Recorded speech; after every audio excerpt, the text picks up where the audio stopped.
नमस्कार, मैं दिव्यांशी। आप देख रहे हैं स्टडी आईक्यू। आज इस इंटरव्यू सेशन में हमारे साथ जुड़े हैं पीयूष तिवारी जी, जिन्होंने सीजीपीएससी 2020 एग्जामिनेशन में रैंक 8 हासिल की है अपने 4th अटेम्प्ट में। पीयूष जी के बारे में बता दूं तो इनका ये चौथा अटेम्प्ट था और 2 अटेम्प्ट इन्होंने अपनी जॉब के साथ साथ दिया। ये एनआईटी रायपुर से इन्होंने इंजीनियरिंग की पढ़ाई की और अपने तीसरे अटेम्प्ट में he was selected for the post of DSP with rank 18 in CGPSC 2019 और 2020 में इन्होंने रैंक 8 हासिल की है and he is all set to become deputy collector. Welcome Piyush ji to Study IQ. Thank you so much. Piyush ji, मैं शुरुआत इसी से करूंगी कि मात्र एक महीने में 2019 की जो रिजल्ट निकला है सितंबर में, उसमें आप डीएसपी पद पर चयनित हुए थे और 2020 जो एक महीने बाद अक्टूबर में निकला है उसमें आप डेप्यूटी कलेक्टर। तो अगर हम कह सकते हैं एक महीने में ये लीप हो गई है, किस तरीके से फीलिंग है? आप हमेशा डेप्यूटी कलेक्टर बनना चाहते थे। बहुत ही ज्यादा अच्छा लग रहा है। मतलब खुशी को मैं एक्सप्लेन नहीं कर सकता। जो पेरेंट्स की खुशी है, जो मेरी पूरी फैमिली की खुशी है। और मैं उस दिन तो इतना ज्यादा खुश था जब डेप्यूटी कलेक्टर बना, तो रात भर नींद नहीं आई और फिर कल 12 घंटे सोया इसीलिए। तो बहुत ही ज्यादा खुशी हुई। ड्रीम कम ट्रू वाली फीलिंग है। पीयूष जी, जो सबसे यूनिक बात रही है, 2019 में भी आप टॉप रैंक कर रहे हैं और 2020 में भी तो आप टॉप रैंक कर रहे हैं। कोई ऐसा मूल मंत्र की लिस्ट में कैसे आना है, श्योर शॉट आना है और एक टॉप रैंक के साथ आना है, ये मूल मंत्र? पहले तो ये कि हमको सारे सब्जेक्ट को एवरेज रखना है। मतलब हमको कोशिश पहले स्टार्टिंग में ये नहीं करना है कि किसी सब्जेक्ट में मास्टर बन जाए। हमारी कोशिश ये हो कि सब में एवरेज बन जाए, सब में 100 अबव मार्क्स आए हमारे। और उसके बाद जब ये हमारा हो जाए, फिर हमको सेकेंड स्टेप में ये करना है कि हमारे 2-3 सब्जेक्ट बहुत ही स्ट्रांग कर लें। जैसे पेपर 1 है, पेपर 1 लैंग्वेज का है, तो इसको हम बहुत ज्यादा स्ट्रांग कर सकते हैं। और स्कोरिंग भी है, इस बार तो 167 हाईएस्ट गया है पेपर 1 में। और पेपर 4 है, ये भी बहुत स्कोरिंग है साइंस का। तो ये दोनों सब्जेक्ट को हम बहुत स्ट्रांग कर सकते हैं। और ऐसे ऐसे में भी अच्छा स्कोरिंग है। और बाकी में अगर हम लोग एवरेज 115 120 भी लाते हैं तो हो जाता है। पीयूष जी, आपने बताया कि हर सब्जेक्ट में एक एवरेज लेवल तक पहुंचना है और किसी सब्जेक्ट में मास्टर नहीं होना है।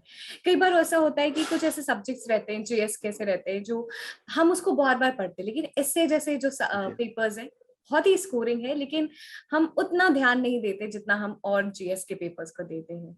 तो हाँ, ऐसे में हमको बहुत ध्यान देना है। और स्टार्टिंग से ही मैंने क्या किया था, जो भी करेंट्स के मुद्दे हैं उसके उसके लिए कॉपी बना दिया था। और जो भी जैसे राज्य के हैं, गोधन न्याय योजना, राजीव न्याय योजना, ऐसे जो भी स्कीम्स है जिसपे हमें कोरोना हो गया, साइबर सिक्योरिटी वाला, तो इस पे हम लोग को ऐसे तैयार करना है। हर टॉपिक को लिख के वहां पे 4-5 पेज छोड़ देना है। और उस पे हमको जो जो कंटेंट हमको करंट अफेयर में मिलते जाता है न्यूज में, उसको वहां पे ऐड ऑन करते जाना है। मतलब एक डेडिकेटेड कॉपी होनी चाहिए ऐसे के लिए। और उसके अलावा हमको जो भी करंट अफेयर के फैक्ट्स मिलते हैं कि जीडीपी हम इतना परसेंट एक्सपेंडिचर इसमें करते हैं, आरएनडी में इतना करते हैं, हेल्थ में इतना करते हैं, ये सारे फैक्ट्स हमको एक कॉपी में नोट रखना है। और उसके अलावा क्या करना है, हर हफ्ते एक ऐसे लिखना है हमको, वीकेंड में एक लिख सकते हैं। और उसके अलावा फिर हम बाकी सब्जेक्ट जैसे जैसे हमारे स्ट्रांग होते जाएगा, ऐसे अपने आप स्ट्रांग होते जाएगा। तो सीजीपीएससी का जो पैटर्न है, एटलीस्ट हम लोग 4 में से 3 ऐसे प्रेडिक्ट कर सकते हैं। और चौथा ऐसे तो थोड़ा सरप्राइजिंग रहता ही है, लेकिन अगर हम 3 ऐसे भी प्रेडिक्ट कर पाते हैं तो उससे अच्छा मार्क्स स्कोर कर सकते हैं। पीयूष जी, आपने बताया कि अगर हम जीएस के और पेपर्स अच्छे से प्रिपेयर करें तो आपकी एसए ऑटोमेटिकली बहुत अच्छे से प्रिपेयर हो सकता है। और जी। एक गहरी नजर बना के रखनी है, एक विजिलेंसी की। जैसे आप लिख रहे हैं, जो भी चीजें आसपास आपके चल रही हैं, उससे आप प्रिडिक्ट कर सकते हैं कि जो एसए के टॉपिक्स क्या होने वाले हैं। जब हम डी डे की बात करते हैं, ऑल्दो प्रैक्टिस बहुत जरूरी है, लेकिन एग्जामिनेशन डे के दिन बहुत सारा प्रेशर रहता है, कैसे ऐसे लिखना है, कैसे जो पूरा आउटलाइन बनाना है वो कैसे बनाना है। तो मैं चाहती हूँ उस पर थोड़ा सा आप बताएं कि एग्जामिनेशन डे स्ट्रैटेजी क्या होनी चाहिए। हमारे पास चार चार चार ऐसे होते हैं, 4 इंडिया पोर्शन से, 4 छत्तीसगढ़ पोर्शन से। और उसमें से हमको टोटल 8 में से 4 लिखना होता है। तो हमको पहले डिसाइड नहीं करना है हमको कौन सा ऐसे लिखना है, हमको 8 ऐसे के बारे में सोचना है। और मन में ही पॉइंट सोचना है कि हम क्या क्या लिख पा रहे हैं। उसके बाद जिस ऐसे के बारे में हम सबसे ज्यादा पॉइंट सोच पाते हैं, उसको टॉप 2 को सिलेक्ट करना है, छत्तीसगढ़ से भी, इंडिया से भी।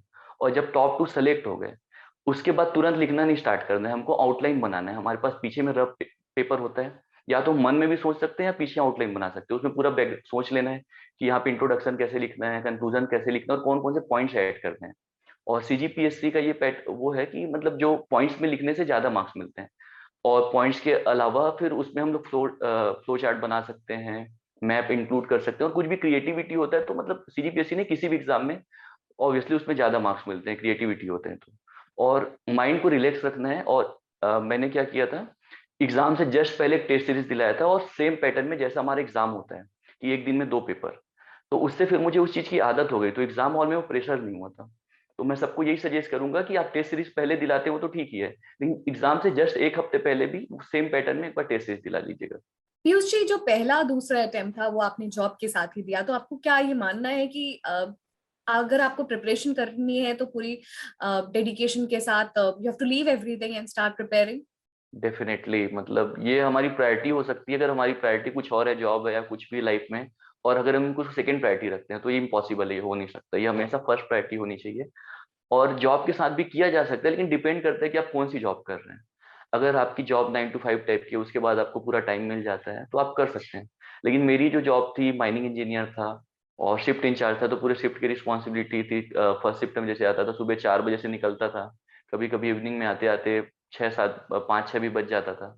तो और तो उसके बाद पॉसिबल नहीं थी तैयारी करना, तो लेकिन मेरा ये था कि बैकग्राउंड क्लियर हो गई थी, मैंने सारी चीजें देख ली थी कि कैसे क्वेश्चंस आते हैं, क्या आते हैं।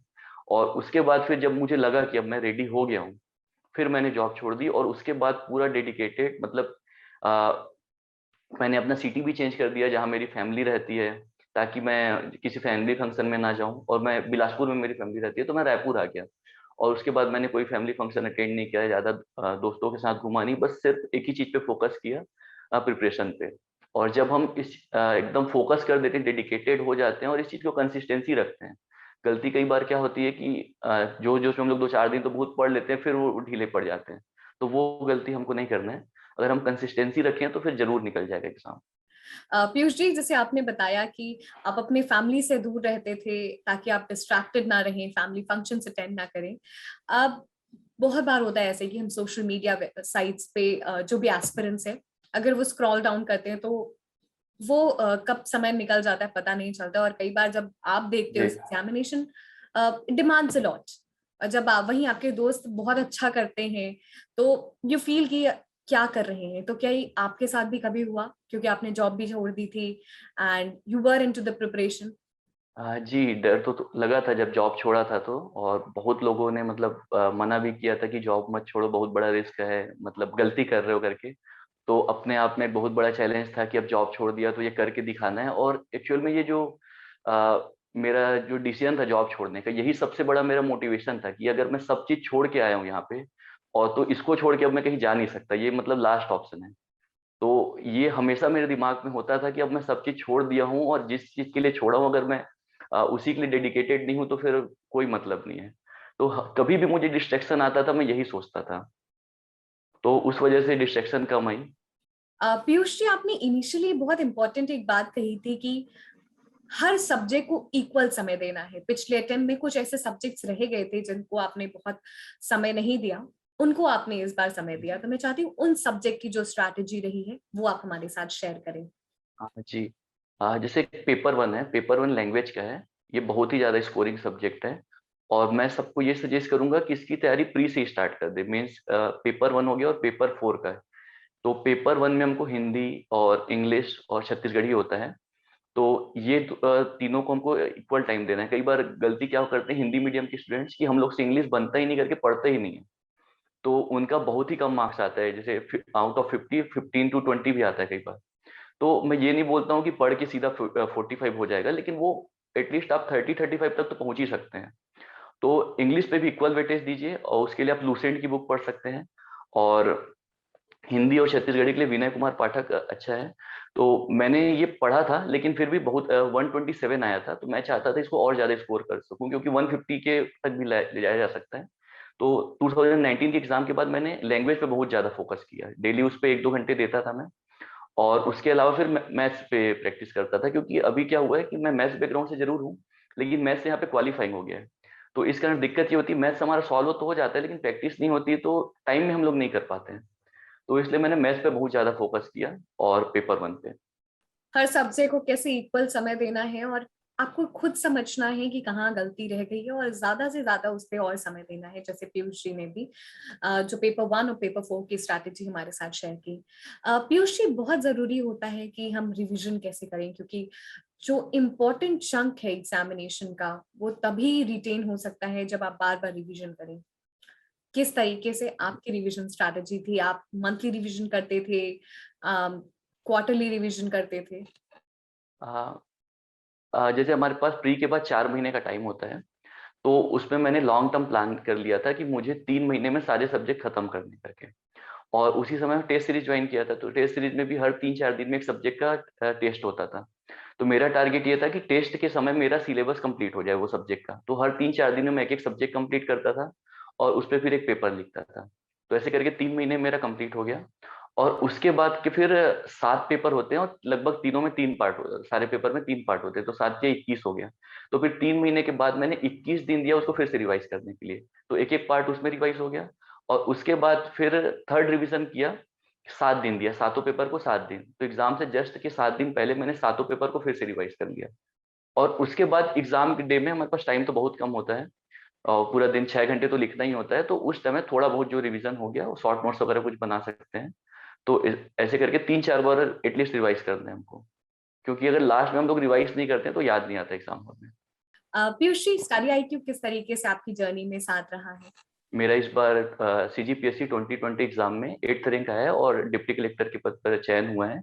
और मैं स्टडी आईक्यू को तक के वीडियोस देखा करता था करंट अफेयर्स के लिए, जो भी करंट अफेयर्स के मुद्दे, जैसे अभी इंटरव्यू के लिए भी इवन तालिबान वाला मुद्दा चर्चे पे था, तो उसकी स्टोरी समझने के लिए मैं इसका वीडियो देखता था। और इसके अलावा कुछ कुछ वीडियो हम कभी कभी ऐसे ही देख सकते हैं जो अच्छा लगता है। जैसे हमारी जो लेजर टाइम होती है उस टाइम भी हम देख सकते हैं, तो कभी JRD टाटा की स्टोरी देख ले, कभी किसी और की।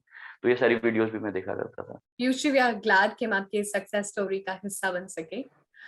Thank you so much for joining us, and the entire team wishes you good luck and good health. Thank you. Thank you once again. Thank you. Thank you.